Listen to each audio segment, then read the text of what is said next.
দীর্ঘদিন ধরে একই কর্মস্থলে থেকে কর্মচারীদের ধারাবাহিক পদোন্নতি আর পরিবারের সদস্যদের অন্তর্ভুক্ত করার প্রতিযোগিতাটি যেন অনেক পুরনো। ফলে লোকমুখে পরিবার কেন্দ্রিক কার্যালয়ের নামেও খ্যাতি পেয়েছে নীলফামারী জেলা পরিষদ। আব্দুল হাই ১৯৯২ সালে নীলফামারী জেলা পরিষদে ডুপ্লিকেটিং মেশিন অপারেটর পদে যোগদান করলেও দীর্ঘদিন ধরে একই কর্মস্থলে থেকে পেয়েছেন ধারাবাহিক পদোন্নতি। সর্বশেষ কার্যালয়টির প্রধান সহকারী তিনি। ফলশ্রুতিতে জেলা পরিষদের তার শ্যালক জাহাঙ্গীর আলম, অফিস সহকারীর পদে অপর শ্যালক শাহজাহান আলী এবং উচ্চমান সহকারীর পদে নিয়োগপ্রাপ্ত হয়েছেন তারই ছেলে ওমর ফারুক। শুধু তাই নয়, কার্যালয়টির পরিচ্ছন্ন কর্মী থেকে শুরু করে বিভিন্ন পদে তা কর্মচারীদের পরিবার কেন্দ্রিক ও আত্মীয়করণের এ জনবল নিয়োগের চিত্র দেশের অন্য সব জেলা পরিষদে বিরল বলেও মনে করছেন স্থানীয়রা। চাকরি প্রত্যাশী জাহিদ হাসান বুক ভরা আশা নিয়ে যথানিয়মে আবেদন করেছিলেন জেলা পরিষদের নিম্নমান সহকারী কাম মুদ্রাক্ষরিক পদে। অভিযোগ করছেন কর্মকর্তাদের যোগসাজশ আর পরিবার কেন্দ্রিককরণের প্রতিযোগিতার কবলে পড়ে চাকরি তো দূরের কথা, পরীক্ষায় বসারও সুযোগ পাননি তিনি। আমি মোহাম্মদ জাহিদ হোসেন। আমি একজন অ্যাপ্লিকেন্ট। 13ই জুন 2019-এ একটা নিয়োগ বিজ্ঞপ্তি হয়।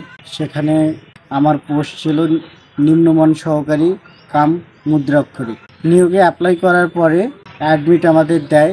অ্যাডমিটে পরীক্ষার তারিখ 6 জুলাই ছিল। আমরা পরীক্ষা দিতে যেয়ে জেলা পরিষদ প্রাঙ্গণের বারান্দায় আমাদের হাজিরা একটা শিটে সিগনেচার নেয়। নিয়ে কিছুক্ষণ পর বলে যে পরীক্ষা স্থগিত, পরীক্ষা হবে না। তারপর আমরা পরীক্ষার আশায় থাকি বা পরীক্ষা পরবর্তীতে ডেটের অপেক্ষায় থাকি। দীর্ঘদিন যাওয়ার পরে এক পর্যায়ে দেখি যে ওই পোস্টে নিয়োগ দিয়ে দিচ্ছে।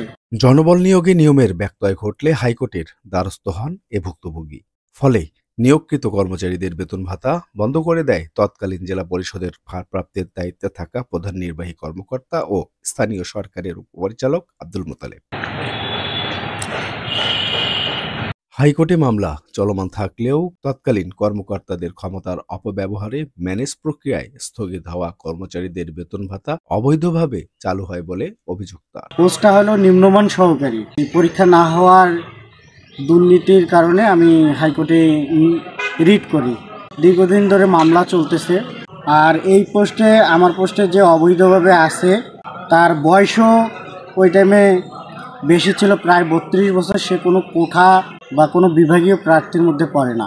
তার জোর ছিল ওই সময় যে দায়িত্বে ছিল তাদেরকে বিভিন্নভাবে কনভেন্স করে চাকরির পরীক্ষা ছাড়া এবং তার বয়সসীমা লঙ্ঘন করে তাকে অবৈধভাবে পরীক্ষা ছাড়া ওই পদে নিয়োগ দেয়। এখন আমার প্রশ্ন হলো, হাইকোর্টে মামলা চলাকালীন অবস্থায় কিভাবে তারা বেতন পায় এবং আদার সুযোগ সুবিধা চাকরি করার সক্ষমতা পায়? আইনের প্রতি শ্রদ্ধা রেখে আইনের যে ধারক বাহক তাদের কাছে বিচার প্রার্থনা করছি, নিয়োগের বিরুদ্ধে সুষ্ঠু তদন্ত হোক।